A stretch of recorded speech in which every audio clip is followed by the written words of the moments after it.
Hello guys, स्वागत है आप सभी का। आशा करता हूं कि आप सभी अच्छे होंगे।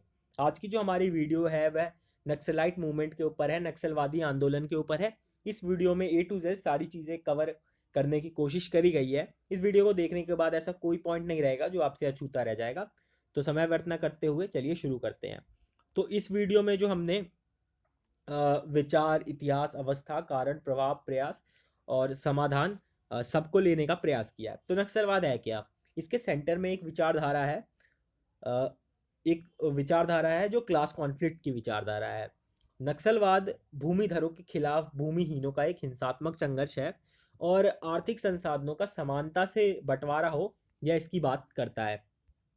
तो इसके विचार को देखते हैं। यह एक प्रकार का उग्रवाद है। जब किसी वैचारिक संघर्ष है, जब किसी वैचारिक संघर्ष के साथ हिंसा जुड़ जाती है तो वह आतंकवाद हो जाता है।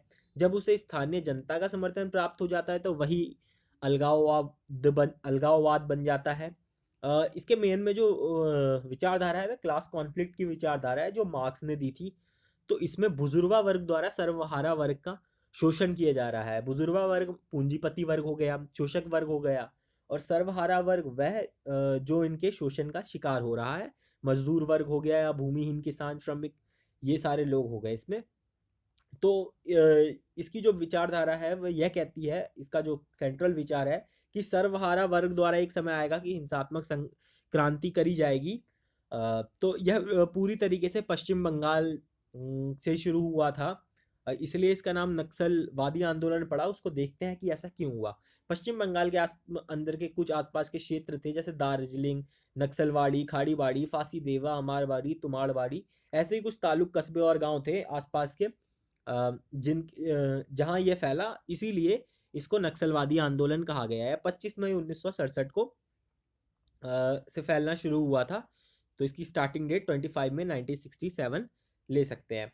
तो क्या हुआ कि पश्चिम बंगाल के नक्सलवाड़ी के आसपास के इलाकों में वहाँ के जमींदारों ने और प्लांटेशनर्स ने मिलकर पुलिस वालों के साथ एक मतलब शोषण, एक धुरी बना ली, धुरी एक्सिस बना ली कि क्या, वहाँ के मजदूरों को कम मजदूरी देना, उन पर अत्याचार करना, उनके बच्चों को चाइल्ड लेबर में धकेलना, महिलाओं के साथ उनके अत्याचार करना, है ना।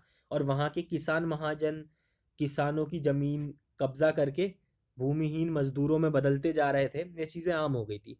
फिर वहाँ के चाय बागान मजदूरों ने, भूमिहीन और किसानों ने मिलकर एक शोषक वर्ग के खिलाफ एक विद्रोह छेड़ दिया।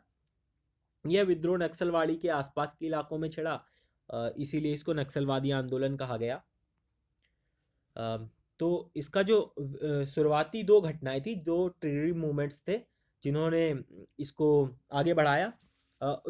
उनमें से पहली घटना यह थी कि एक मजदूर था, कई सारे मजदूरों का एक झुंड था, उस पर प्लांटेशनर्स के कहने पर पुलिस ने गोली चला दी थी। तो जंगल सांथाल नाम का एक आदिवासी व्यक्ति था, उसने क्या किया कि पुलिस इंस्पेक्टर की गोली मारकर हत्या कर दी। यही पहला घटना थी जिससे सत्ता और व्यवस्था को खुली चुनौती मिली। दूसरी घटना यह थी कि विमल पाल नामक एक किसान था जिसकी जमीन साहूकार ने छीन ली थी। वह अदालत जाकर कोर्ट से जमीन वापस लेने का ऑर्डर ले आया था, तो साहूकार ने उसकी जमीन देने से इनकार कर दिया। उसी रात वह गांव वालों के साथ आया और उसके घर पर हमला करके सारी गिरवी रखे दस्तावेजों को नष्ट कर देता है। यह दूसरी घटना थी। इसी तरीके से धीरे धीरे नक्सलवाद ये आंदोलन बढ़ता रहा। सत्ता व व्यवस्था के खिलाफ यह एक हिंसात्मक चुनौती के रूप में समक्ष आया। यहीं धीरे धीरे फिर इसने लैंड रिफॉर्म मूवमेंट का रूप ले लिया और यह लैंडलेस लोगों की लड़ाई बन गई भूमिधरों के खिलाफ। तो अल्टीमेटली देखें तो नक्सलवाद क्या है? वह आंदोलन है नक्सलवाद जो आर्थिक समानता की विचारधारा पर सेंट्रलाइज्ड है, केंद्रित है, और जो भूमिधरों के खिलाफ भूमिहीनों का एक हिंसात्मक संघर्ष है। भूमिधरों से जमीन छीनकर भूमिहीनों में जमीन वितरण करना, ताकि आर्थिक संसाधनों का समानता से बंटवारा किया जा सके, यही नक्सलवाद है। तो अब इसके इतिहास पर चर्चा करें तो प्रारंभिक जब इसकी शुरुआत हुई तो इसके सेंटर में समाजवाद, साम्यवाद से जुड़ा था। केंद्र में स्वतंत्रता, समानता व आर्थिक समानता की जो विचार है वह इसके मध्य थी। फिर 1967 से जन्म लेकर यह धीरे धीरे आगे बढ़ता है। किसी भी आंदोलन को खड़ा करने के लिए तीन चीज़ें चाहिए होती हैं: विचारधारा, नेतृत्व, संगठन। विचारधारा इसके पास था ही क्लास कॉन्फ्लिक्ट का, जो मार्क्सियन विचारधारा थी जो मार्क्स ने दी थी। उसके बाद धीरे धीरे नेतृत्व की बात आई तो इसे CPI-M का एक ग्रुप था, all India coordination committee for communist revolutionary. उसका उद्देश्य नक्सलियों को समर्थन व सहयोग करना था, और धीरे धीरे ऐसे इससे संगठन मिला, और नेतृत्व के लिए इसे फिर बाद में चारू मजूमदार जैसे, कानू सान्याल जैसे व्यक्तियों का नेतृत्व मिला। फिर चारू मजूमदार ने 8 प्रपत्र जारी किए थे, तरई दस्तावेज। उसमें क्या था, उसमें उसके द्वारा यह जस्टिफाई करने की कोशिश करी गई थी कि यह एक वर्ग संघर्ष की लड़ाई है नक्सलवाद, और गरीबों और कमजोरों की लड़ाई है ये सारे पीड़ित वर्ग हैं, इन सब की लड़ाई है ये। तो ये जो था 8 प्रपत्र जारी किए थे, जो तरई दस्तावेज था जो चारू मजूमदार ने जारी किए थे, इसे ही नक्सली साहित्य का स्रोत कहा जाता है। नक्सलियों की भगवत गीता या इंसाइक्लोपीडिया इसे कहा जाता है। और इसी वजह से, इसी प्रपत्र की वजह से यह चारू मजूमदार और ये कानू सान्याल, इनको पिता व प्रारंभकर्ता के रूप में जाना जाता है नक्सलवाद के। अब अवस्था पर चर्चा करते हैं तो इसकी 6 अवस्थाओं को हम देख सकते हैं। धीरे धीरे हम उदय, पतन, पुनरुत्थान, उतार चढ़ाव, चरमोत्कर्ष और अंतिम पतन, सब पे धीरे धीरे चर्चा करेंगे। तो चलिए शुरू करते हैं। तो उदय का दौर क्या था? 1967 में धीरे धीरे इसका उदय होने के बाद इसे संगठन मिला, इसको विचार प्राप्त हुआ, विचार से ही फिर धीरे धीरे संगठन, फिर नेतृत्व मिला, धीरे धीरे ये आगे बढ़ता रहा और बंगाल के आसपास के क्षेत्रों में धीरे धीरे प्रसारित होता रहा। फिर पतन का दौर इसलिए कहा गया है क्योंकि आप सभी जानते होंगे कि 1971 में भारत की पूर्वी बांग्लादेश से जो लड़ाई थी पाकिस्तान से, मतलब पूर्वी पाकिस्तान से जो आज बांग्लादेश है, तो उस दौरान इंदिरा गांधी की सरकार थी, तो उन्होंने सेना से कहा था कि वह जब बांग्लादेश पूर्वी पाकिस्तान की तरफ जाए तो रास्ते में आने वाले या जितने भी नक्सली हैं उनको ख़त्म कर देने के लिए, क्योंकि उस समय वह नहीं चाहते थे, क्योंकि देश के सामने एक भारी चुनौती थी, तो वह आंतरिक मोर्चे से भी लड़ाई नहीं करना चाहते थे, इसलिए ऐसा कार्यवाही की गई। फिर 1972 में चारू मजूमदार की मृत्यु हो गई, जिसकी वजह से इनको एक और झटका लगा। फिर धीरे धीरे शोषण व अत्याचार के खिलाफ यह एक पनपती रही धीरे धीरे, पर कुछ ज़्यादा खास नहीं कर पाई। फिर गरीबी और आपातकाल के अत्याचारों से इसे थोड़ा थोड़ा बल मिलता रहा और ये धीरे धीरे आगे बढ़ती रही। फिर पुनरुत्थान का जो दौर है, इसमें क्या होता है? पुनरुत्थान का जो दौर है, इसमें फिर से इसको थोड़ा बहुत बल मिलता है, यह धीरे धीरे फिर आगे बढ़ता है। तो जो थोंडापल्ली सीतारमैया है, वह CPI माले से निकलकर एक ग्रुप बनाते हैं जिसका नाम होता है पीपल्स वॉर ग्रुप। इसी ग्रुप की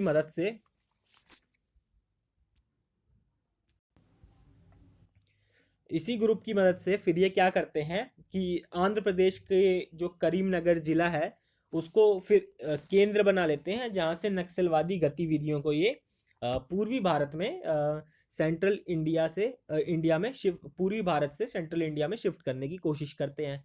फिर यहाँ एक नई चीज़ सामने आती है। जो करीमनगर है, वहाँ से कई सारे स्टेट से बाउंड्री लगती है, वह मल्टी स्टेट बाउंड्री है। तो फिर एक त्रिसंगम सिद्धांत, ट्रिपल जंक्शन थ्योरी प्रेजेंस में आती है। इस थ्योरी का अर्थ क्या है? वह क्षेत्र, वह इलाके जो बहुराज्यीय सीमा से जुड़े हों, मतलब कई सारे राज्यों से जिस क्षेत्र की सीमा जुड़ती हो, भौगोलिक रूप से जो जटिल हो, मतलब और जनांकीय मतलब डेमोग्राफिक रूप से जहाँ सरल आदिवासी लोग निवास करते हो, वहाँ नक्सलवाद फैलाना बहुत ही आसान हो जाता है। यह इसकी मान्यता है, इस त्रिसंगम सिद्धांत, ट्रिपल जंक्शन थ्योरी की। अब इसी सिद्धांत को लेकर सेंट्रल से इंडिया में ईस्ट भारत से बढ़ाने की कोशिश करी गई। अब बिहार का जो पाथ है, बिहार का जो एग्जाम्पल है, वह काफ़ी बड़ा हो जाता है, क्योंकि इसके बाद नक्सलाइट मूवमेंट को काफ़ी सहयोग मिला। अब 80s के उत्तरार्ध में वहाँ ऊंची और निचली जाति में संघर्ष चल रहा था बिहार में। बिहार के जो राजपूत थे वह रणबीर सेना बनाकर बिहार के दलितों पर अत्याचार कर रहे थे, उनके खिलाफ लड़ रहे थे। इस लड़ाई में, जातिगत लड़ाई में, गांव के गांव भी भून दिए जाते हैं। तो क्या होता है कि नेपाल के जो माओइस्ट कम्युनिस्ट सेंटर होता है, उसको इन पीड़ितों को, इन पिछड़े जातियों को, दलितों को समर्थन मिल जाता है। फिर यहाँ एक बात सामने आती है कि नक्सली अपने आप को दलितों के साथ जोड़ देते हैं, लेकिन इससे पहले इनमें मतभेद होता है। मतभेद क्या होता है कि मतलब उनको इस प्रश्न का उत्तर नहीं मिल रहा होता है। वह कहते हैं कि उनकी जो विचारधारा है वह तो केवल आर्थिक संघर्ष पर की विचारधारा पर आधारित है, और वह वामपंथी विचारधारा है। धर्म, लोग, जाति, इस मामलों से क्या उनका जुड़ना ठीक होगा? फिर धीरे धीरे उनकी बहस के बाद फिर एक निर्णय आता है, वह यह होता है कि बेसिकली यह पीड़ितों की, शोषकों के खिलाफ लड़ाई है। जैसे ही बिहार की लड़ाई इससे जुड़ जाती है, वामपंथी विचारधारा को भी ये अपना लेते हैं।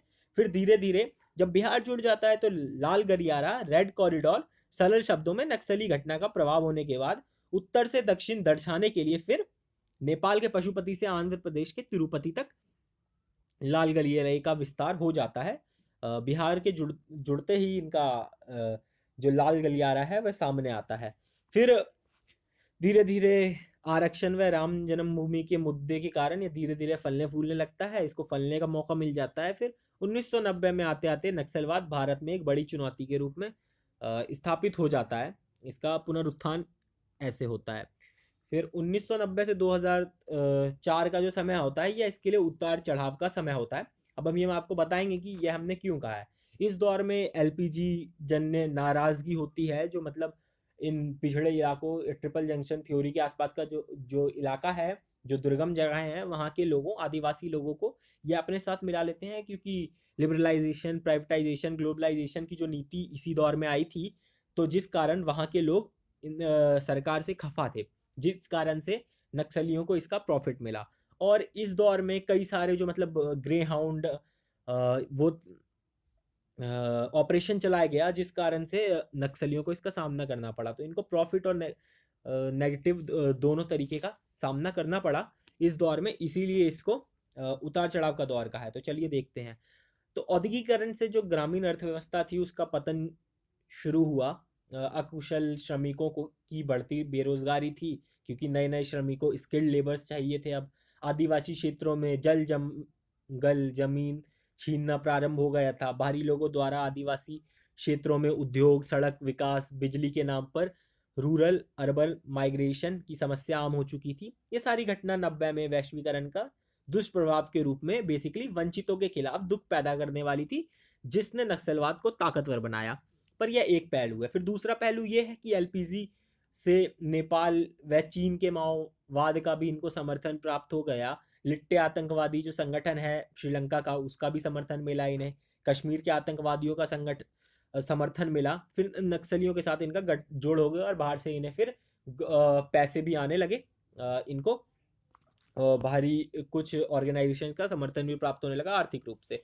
फिर यह तो हुआ ही, साथ में इसको पतन का भी सामना करना पड़ा इस दौर में। आंध्र प्रदेश के जो सीएम थे रेड्डी, उन्होंने एक ऑपरेशन ग्रे हाउंड चलाया था 89 के दौरान। जो आंध्र प्रदेश के आईपीएस थे केएस व्यास, जिन्होंने इसको बनाया था ग्रे हाउंड को। इस दस्ते के पास अब मॉडर्न टेक्नोलॉजी थी, इफेक्टिव इंटेलिजेंस थी, फिजिकल ट्रेनिंग थी, जो उस टाइम, इससे पहले हमारी जो पुलिस है या सेना है उसके पास इस तरीके की टेक्नोलॉजी उपलब्ध नहीं थी। अब ये मॉडर्नाइज सेना हो चुकी थी ग्रे हाउंड। तो प्रेजेंट में छत्तीसगढ़ है, उस समय तब एमपी सरकार से कोऑर्डिनेशन किया आस पड़ोसी और महाराष्ट्र से। उसके बाद करीमनगर की जो हमने बात करी थी, जहाँ थोंडापल्ली सीतारमैया ने वो बना लिया था जगह, फिर वहाँ इन्होंने इस ऑपरेशन को अंजाम दिया। फिर यहाँ से इन लोगों का सफाया किया। फिर यह लोग जो नक्सली थे, ये यहाँ से आगे चलकर जगदलपुर बस्तर नामक इलाका है, वहाँ इन्होंने अपना सेंटर बनाया। इसके बाद फिर इन पर वो किया गया, फिर गोंदिया वाला घाट पर इन्होंने अपने सेंटर बनाए। ये जगह इंटरस्टेट बाउंड्री है त्रिसंगम सिद्धांत के रूप में, जिसकी हमने बात करी थी, वहीं इनका फैलना आसानी से संभव हो पाता है। फिर ऑपरेशन प्रहार 1, 2, 3 के माध्यम से इनको हटाया गया।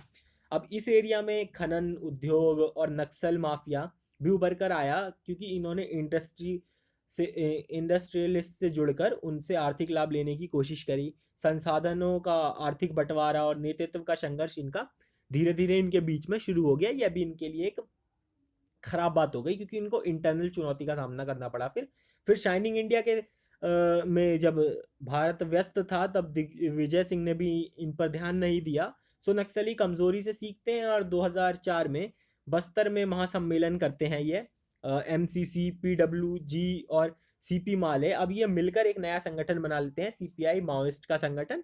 इस समय प्रभावी है, इसी के नियंत्रण में सारी चीज़ें हो रही हैं, जो वारदातें हैं वह हो रही हैं। फिर इसको prevention of unlawful activity act 1967 के तहत राज्य हित व सुरक्षा के लिए हानिकारक बताया CPI माओइस्ट को, और इसको प्रतिबंधित संगठन बना दिया गया। इससे संबंधित लोगों पर कार्रवाई इसी एक्ट के अनुसार की जाने लगी।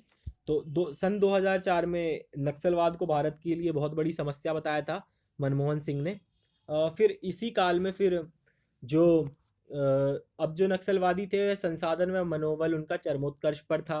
अब जनता का भी थोड़ा बहुत समर्थन था उनके पास, नेता पर। अब उनका जैसे लिट्टे आतंकवादी से अब नक्सली भर्ती अभियान भी करने लगे थे। अब इनके विशिष्ट रणनीति थी इनके पास कि कैसे आगे बढ़ा जाए, और इनकी यही कोशिश थी कि दिन ब दिन यह सीखते चलें और अपनी समस्याओं को भी अपने साथ, अपने पॉजिटिव उसमें इस्तेमाल कर सकें। फिर विचारधारा, संगठन, जनाधार स्तर पर मजबूत हुए ये। सैन्य बलों पर हमले की घटनाएं भी इसी दौर में बढ़ी। दरबा घाटी या राजनेताओं के काफिले पर जो ये हमला था, महेंद्र कर्मा व विद्याचरण शुक्ल जैसे बड़े नेताओं की हत्या भी इसी दौर में हुई। इसके अलावा दंतेवाड़ा, सुकमा, चिरौली में मारने की घटनाएं भी इसी दौर में हुई थी।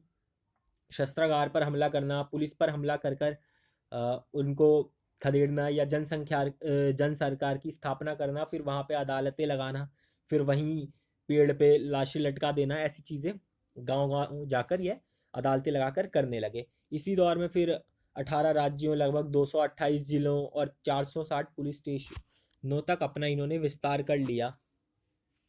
और बाहरी लोगों का समर्थन भी इन्हें इस दौर में अच्छे से प्राप्त हो गया। तो चलिए अब बात करते हैं कारणों पर। कारणों को हम दो तरीके से देख सकते हैं। एक तो जो उनकी सीमाएं थी, मतलब जो हमारे सरकार की सीमाएं थी, जिस कारण से इनको सरकार की गलतियों के कारण इनको कुछ फ़ायदे हुए, प्रॉफिट हुए। और एक दूसरी इनकी जो इनकी पॉजिटिविटी थी, इनकी योग्यताएं और क्षमताएं थी। तो एक तो सीमाओं में देखा जाए, भौगोलिक सीमा थी कि ट्रिपल जंक्शन थ्योरी की बात करिए, ऐसे दुर्गम स्थान थे जहाँ नक्सलवाद का फैलना मतलब आसान था। तो इस वजह से यह एक सीमा थी जिस कारण से यह फैल पाया। एक राजनीतिक कारण यह है कि गाहे बगाए राजनेताओं का इन्हें समर्थन प्राप्त होता रहा, समय समय पर इनको समर्थन मिलता रहा। KPS गिल, जो पंजाब से आतंकवाद का खात्मा करने के लिए फेमस है, उन्होंने एक बार इंटरव्यू उनसे बात करी गई तो उन्होंने कहा कि उन्हें कहा गया था कि उन्हें इस और ज़्यादा सक्रिय भूमिका निभाने की ज़रूरत नहीं है। तो इससे पता चलता है कि चुनावी वोट बैंक या दबंगों के गठजोड़ से इनको समय समय पर राजनीतिक कारण रहा, जिस कारण से इनको आगे बढ़ने का मौका मिलता रहा, सपोर्ट मिलता रहा। तीसरा कारण है प्रशासनिक शून्यता। नक्सलियों के नियंत्रण में जहाँ पर यह मूलभूत सुविधाएं नहीं होती, वहाँ पे यह ज़्यादा ताकतवर होते हैं, उनका पहुँचना संभव नहीं। सो सड़क, बिजली, अस्पताल, संचार, स्कूल, अस्पताल से बहुत दूर होते हैं। सरकारी कार्यालय यहाँ पे नहीं होते, पुलिस स्टेशन तक यहाँ पे नहीं होते हैं। एडमिनिस्ट्रेटिव वैक्यूम, प्रशासनिक शून्यता की स्थिति यहाँ पर रहती है। आम सुविधा, जो बेसिक एम्यूनिटीज़ हैं, वह भी यहाँ पर नहीं होती। और फिर प्रशासनिक वंचना की जो स्थिति होती है, यहाँ के लोगों में नेगेटिविटी के जन्म का एक कारण होता है। तो जिस कारण से उन्हें बरगला कर जो नक्सलवादी हैं यहाँ के लोगों को अपने साथ ले लेते हैं। फिर सांस्कृतिक आक्रमण का पॉइंट ये है कि बाहरी लोग यहाँ जाकर विकास कार्य, व्यापार, बाजार, उद्योग निर्माण लगाने लगते हैं।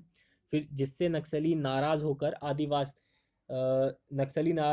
आदिवासियों को अपने साथ ले लेते हैं। और इसका कारण वह यह बताते हैं कि सांस्कृतिक असीमता के नाम पर नक्सली सक्रिय हो जाते हैं और वहाँ के लोगों को, आदिवासियों को अपने साथ मिला लेते हैं। जल जमीन संकट व वन अधिकारों को छीनने से उनकी आजीविका को ठेस पहुँचती है। और जैसे 90s 80s का जो फॉरेस्ट कानून था, उसने भी इस और एक कदम आगे बढ़ाया था, जिस कारण से नक्सलियों को प्रॉफिट हुआ। फिर पर्यावरण कानून जो कठोर किए, और आदिवासियों से उनकी रोजी रोटी छीनने का जो संकट आ गया, जिस कारण से भी आदिवासी लोग नक्सलियों से जुड़ते रहे। फिर समन्वयन का अभाव कहेंगे तो जिस समय धीरे धीरे नक्सलवाद बढ़ रहा था, तो इंटरस्टेट राज्यों के अंतर्राज्यीय कोऑर्डिनेशन नहीं था, केंद्र और राज्य के मध्य कोऑर्डिनेशन नहीं था, का होना ना होना भी ये बहुत बड़ा कारण था कि नक्सलवाद बढ़ा। पुलिस और सैन्य बलों में भी शुरुआत में कोऑर्डिनेशन नहीं था, इंटेलिजेंस की कमी थी, सैन्य एजेंसी में कोऑर्डिनेशन नहीं था। विभिन्न प्रकार का जो समन्वयन था, कोऑर्डिनेशन के अभाव के कारण शुरुआत में यह नक्सलवाद काफ़ी बढ़ा। फिर कैपेबल फोर्सेस भी हैं एक पॉइंट की, न्यूटन मूवी में जो दिखाया गया है कि नक्सलियों से लड़ने के लिए सेना के पास, पुलिस के पास आधुनिक शस्त्र व प्रशिक्षण चाहिए था, उसका संकट था। पर धीरे धीरे यह और शुरुआत में तो जो ये बीच में आते आते नक्सली भर्ती थी वह पुलिस भर्ती से ज़्यादा व्यवस्थित रूप से होती थी, उनकी क्वालिफिकेशन नक्सलियों की पुलिस से ज़्यादा स्ट्रांग होती थी। पर धीरे धीरे बाद में जब कॉम्बैट फोर्सेस, कोबरा, ग्रेहाउंड, बस्तरिया बाद में बनी, सो प्रारंभ में कैपेबल फोर्सेस नहीं थी, यह भी एक बहुत बड़ा कारण था। फिर राजनीतिक अस्पष्टता भी एक बहुत बड़ा कारण है कि हमारे उसको नहीं पता था कि इसमें इनको क्या कौन सी भूमिका निभानी है, क्या वह सक्रिय भूमिका निभानी है या नहीं निभानी, गोली से लड़ना है या बोली से लड़ना है, इस का भी अभाव था। एक बार गृह मंत्रालय ने कहा था कि अभी हम सेना का प्रयोग करने की स्थिति में नहीं है, तो यह एक गलत बयान था, क्योंकि शेर नहीं आएगा से बड़ा डर शेर आ सकता है इसका होता है। तो यह चीज़ भी एक इस चीज़ ने भी मतलब नक्सलियों को थोड़ा सा सपोर्ट कर दिया, क्योंकि उन्हें पता चल चुका था कि अभी सेना का प्रयोग नहीं करेंगे। और एक तैयारी का दौर है कि इनको एरा ऑफ प्रिपरेशन भी मिला। शुरुआत में इन्होंने समर्थक जुटाने का प्रयास किया, स्लीपर सेल्स तैयार किए, जनाधार बेसिक उस पर बनाया, फिर संगठन बनाने का इन्होंने प्रयास किया, फिर दलित, वामपंथी, फिर कॉमरेड्स के बीच ये जो यूनिवर्सिटीज़, कॉलेजेस जाकर अपने लोगों को शामिल किया, उनको अपने साथ लिया, छात्रों को, पीड़ित किसानों को, मजदूरों के बीच जाकर उनको अपने साथ मिलाया। फिर यह भी एक कारण रहा। फिर पद सौपानिकता की बात करें तो जैसे पुलिस या सेना में जो मतलब पोजीशंस होती हैं उसी तरीके से इनका भी भर्ती ऐसी ही थी। उसके बाद फिर एरिया कमांडर, कोर कमांडर, जिला कमांडर, नक्सली सिपाही, ऐसे काम करते भी इन्हें कार्य करते देखा गया कि इसके अंदर भी हायरार्की डिसाइडेड थी, जिस कारण से इनको आगे बढ़ने के लिए आसानी हुई। अब फिर धीरे धीरे फिर इन्होंने हफ्ता वसूली भी कर दी, उसकी चर्चा भी बाद में करते हैं। फिर एक टैक्टिकल काउंटर ऑफेंसिव कैंपेन इन्होंने चलाया था। उसमें क्या था कि समय समय पर सरेंडर की बात करके टाइम ले लेते थे और उस समय का प्रयोग खुद को ताकतवर बनाने के लिए यह किया करते थे, जिस कारण से भी ये ताकतवर हुए। अब स्थानीय लोगों के मध्य जो उनके ब्रेन में एक छवि थी वह यह थी कि रॉबिन हुड की छवि थी इनकी, ये उनके नेतृत्व करता है, उनके भले के लिए सोचते हैं, जिस कारण से इनको फ़ायदा हुआ। और शुरुआत में लोग जो थे उनकी मुखबरी पुलिस से ताकतवर हुआ करती थी, लोग ज़्यादा सपोर्ट नक्सलियों का किया करते थे पुलिस से ज़्यादा। फिर प्रभाव को दो तरीके से देख सकते हैं। ऐसा सोचना बिल्कुल गलत होगा कि नक्सलवादी जो थे इसका आंदोलन का प्रभाव सिर्फ नकारात्मक ही होगा। सकारात्मक प्रभाव है कि शुरुआत में यह वर्ग संघर्ष की विचारधारा थी, तो इसका सकारात्मक प्रभाव यह था कि समाजवादी विचार मजबूत हुआ था, न्याय, समानता व स्वतंत्रता की विचार को मजबूती मिली थी, अगड़े व पिछड़े वर्ग की जो खाई थी उसमें कमी आई थी, मिटना शुरू हो गया था, और भूमि सुधार को गति मिली थी। धीरे धीरे भूमिहीनों को भूमि प्राप्त हो रही थी, समाज में समता मूलक व्यवहार चालू हो गया था, सामंतवादी सोच में कमी आई थी। धीरे धीरे सामंतवादी सोच मिटने लगी थी, अगड़े व पिछड़े वर्ग की अगड़ा व पिछड़े की प्रशासनिक अत्याचार में कमी आई थी, सरकारी तंत्र का शोषण कम होने लगा था, धीरे धीरे वंचितों का सशक्तिकरण हो रहा था, अधिकारों की चेतना जग रही थी उनमें, आदिवासी का संगठन आदिवासियों संगठित हो रहे थे। फिर राजनीतिक जवाबदेता की, राजनीतिक जो नेता हैं उनसे मांग भी बढ़ रही थी, जवाब लेने की जवाबदेहता बढ़ रही थी, उनकी भी कार्य कुशलता की मांग बढ़ रही थी। फिर यह सब धरे के धरे रह जाते हैं तब जब नक्सलवाद विचार अपनी जो बेसिक विचारधारा है उससे भटक जाता है। फिर जब यह नक्सलवादी स्वयं को वंचितों का संरक्षक से हटाकर स्वयं संहारक बना देते हैं, उसके बाद नेगेटिव प्रभाव इसके शुरू होते हैं। जब नक्सलवाद ने स्वयं को वंचितों का संरक्षक से संहारक बना दिया तब यह पॉइंट सामने आते हैं। अब नक्सलवादी जो थे यह खुद ही आदिवासियों की हत्या करने लगे थे, उनको लूटने लगे थे, कर वसूली करने लगे थे उन्हीं से, गरीबों के रक्षक से यह भक्षक बन गए थे। पहले इनकी जो लड़ाई थी वह निस्वार्थ लड़ाई थी, बाद में स्वार्थपरकता की तरफ इनका रुख इख्तियार हो गया, पैसों के लिए, नेतृत्व के कब्जे के लिए, धीरे धीरे पैसों के लिए। फिर इनमें भ्रष्टाचार की प्रवृत्ति बढ़ी, आर्थिक आकर्षण धीरे धीरे इनको खा गया, जिससे यह राह से भटक गए। अब नेतृत्व की लड़ाई से जुड़ा तो कमजोरी आ गई इसमें, आंतरिक रूप से भी इसको समस्या का सामना करना पड़ा, जिस वजह से अब कई सारे नृशंस घटनाएं भी थीं कि पुलिस वालों के शवों में यह बम रखकर नृशंस हत्याएं भी करने लगे थे। जन अदालतों में जाकर क्या करते थे कि ये लोगों का गला रेतना, उनको फांसी चढ़ा देना, अंग भंग कर देना, अमानवीय कृत करना, यह आम हो चुका था। फिर बाल संगम, जैसे कि 6 से 14 साल के बच्चों के लिए जो हमारी गवर्नमेंट होती है वह राइट टू एजुकेशन के तहत उनको ज्ञान प्रदान करती है, पर यह 6 से 14 साल के बच्चों को नक्सली भर्ती करते थे और हाथ में उनके बंदूक थमा देते थे, इसलिए इनकी इमेज में भी अंतर आया। फिर रक्षा प्राचीर जो था वह प्रोटेक्शन वॉल था, महिलाओं और बच्चों को आगे कर देते थे ये खुद को बचाने के लिए, यह भी इनका एक नकारात्मक पहलू सामने आया। अब जो इनकी विचारधारा थी वह सत्ता संसाधन लोलुप बन गई, मतलब सत्ता और संसाधन के प्रति इनका रुख बढ़ गया, यह वह चाहते थे सत्ता और संसाधन। अब 2004 से नक्सलियों का जो जन समर्थन था वह घटता गया, भले ही वह ताकतवर दिखे लेकिन लोगों का इनसे समर्थन घटता गया, लोग इनसे दूर होने लगे। पहले जो इनकी रॉबिन हुड की छवि थी वो धीरे धीरे डैमेज होने लगी। अब नक्सलियों के खिलाफ जो आदिवासी स्वयं हथियार उठाने लगे थे, और जो सलवा जुड़ुम नाम के आंदोलन से फेमस है, महेंद्र कर्मा के नेतृत्व में जो चला था, गोंडी भाषा शब्द है यह, जिसका अर्थ है कि साथ चलो, प्योरिफिकेशन हंट पर जर्नी फॉर पीस भी कह सकते हैं इसे। यह आंदोलन था। इस आंदोलन में नक्सलियों के खिलाफ जो आदिवासी युवक थे उन्होंने खुद की सशक्त सेना बनाई और गुरिल्ला लड़ाई करी, उसी प्रकार जैसे नक्सली सेना बलों के खिलाफ किया करती थी। तो इनका जन समर्थन धीरे धीरे कम होते जा रहा था। फिर मोदी जी ने इसी दौर में अपनी एक सभा में कहा था 3 पॉइंट स्ट्रैटेजी से हमें चलना होगा, जिसमें पहला पॉइंट काउंटर प्रोपोगेंडा का था, जिसमें इन्होंने इमेज को बताया कि उन्होंने हम इनकी इमेज को तोड़ना पड़ेगा जो रॉबिन हुड की छवि है। तो उन्होंने बताया कि हम विकास पर ध्यान दे रहे हैं, बच्चों के हाथ में हथियार थमा रहे हैं, तो इस प्रोपोगेंडा काउंटर प्रोपोगेंडा चलाना होगा, जिस हिसाब से लोगों को फिर समझ में आए कि हम बच्चों को पढ़ाना चाहते हैं, उनको उनका विकास करवाना चाहते हैं, उनको आगे बढ़ाना चाहते हैं, और ये बच्चों के हाथ में बंदूकें थमाकर उनका भविष्य गर्त में डाल रहे हैं। फिर दूसरा पॉइंट लोकल इंटेलिजेंस का था कि उनके गुप्तचर जब हमारे उसमें हो सकते हैं तो हमारे गुप्तचर उनके बीच क्यों नहीं हो सकते। फिर इसी के तहत सिविल एक्शन प्लान के से तीव्र विकास से नक्सली क्षेत्र में जनता का दिल जीतना होगा हमें, यह इसी के अंतर्गत था, ताकि वह भी मुखबरी बने उनके खिलाफ। अब फिर थर्ड पॉइंट रैपिड डेवलपमेंट का था कि इतनी तेजी से विकास हो कि लोगों को सोचने का मौका ही ना मिले, और धीरे धीरे नक्सल लियों का जो लोगों को सपोर्ट प्राप्त है वह धीरे धीरे कम हो जाए। तो यह तो प्रभाव थे। अब प्रयास को हम 5 तरीकों के पॉइंट में ले सकते हैं, जिसको संवैधानिक, वैधानिक, प्रशासनिक, विकासात्मक और सुरक्षात्मक में बांट सकते हैं। संवैधानिक जो प्रयास है उसमें बेसिकली जो संविधान की प्रस्तावना है, फिर स्वतंत्रता, समानता, न्याय की बात है।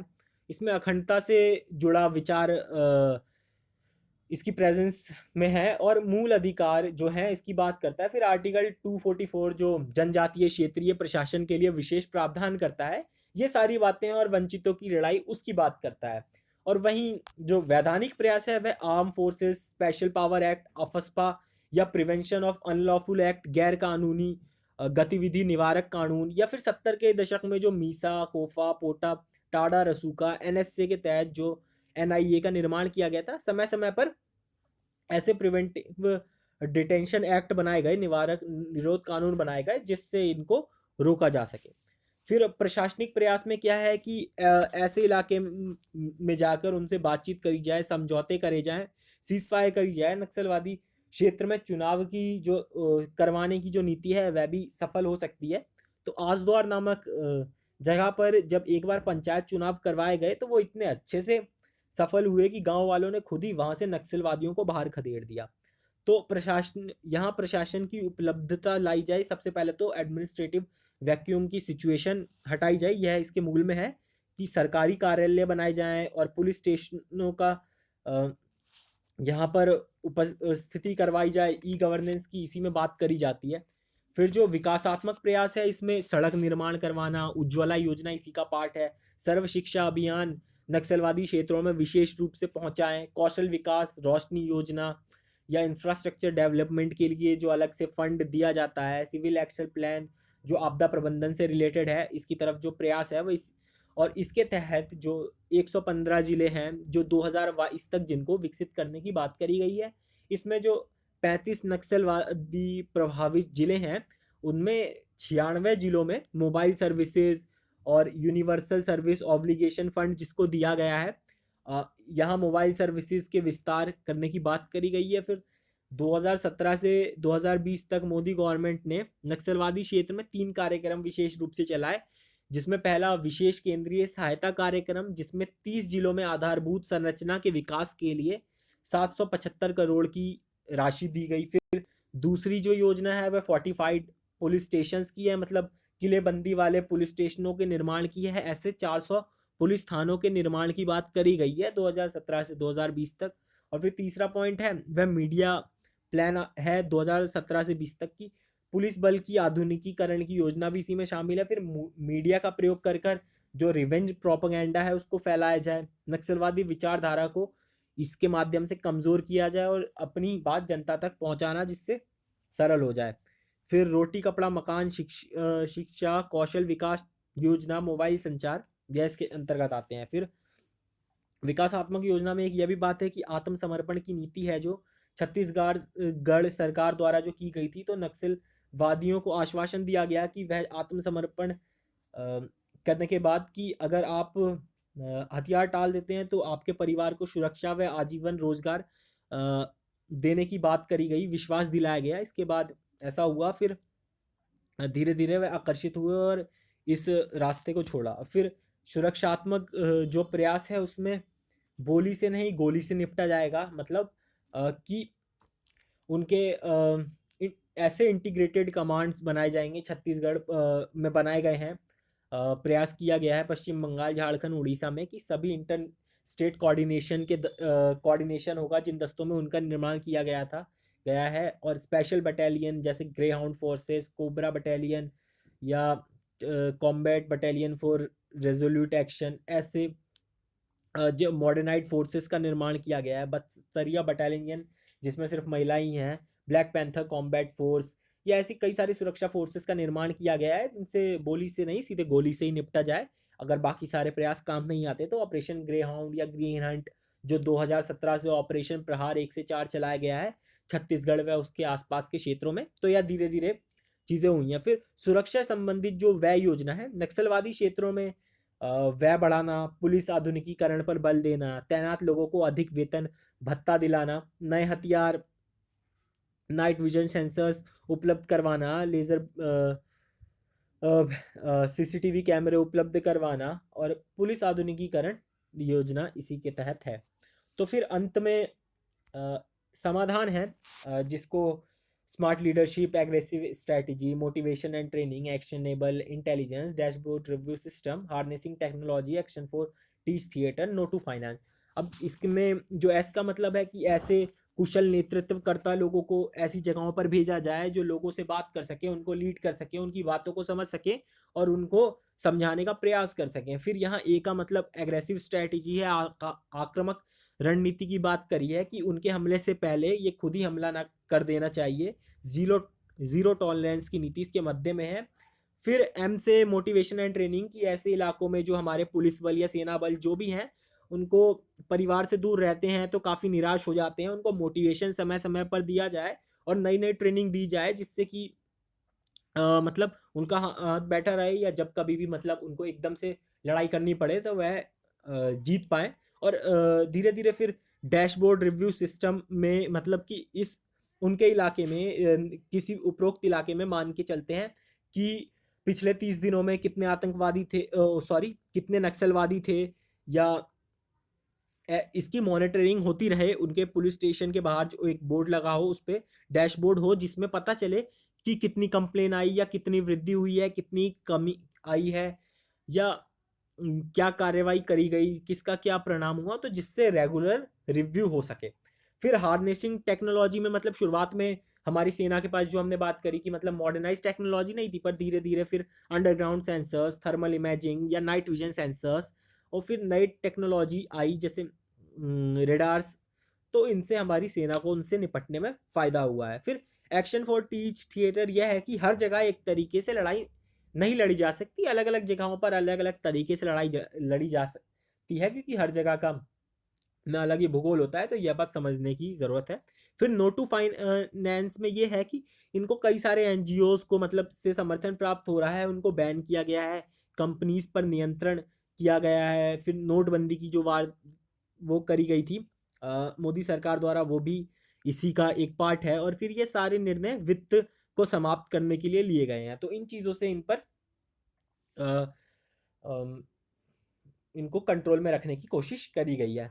तो आशा करते हैं कि आप सभी को सब ए टू जेड सभी चीज़ समझ में आई होगी। अगर नहीं आई तो आप कमेंट करके अपने प्रश्नों को पूछ सकते हैं, और हमारे चैनल को सब्सक्राइब करें, शेयर करें, लाइक करें, और आगे भी हमारे चैनल के साथ जुड़े रहें। धन्यवाद।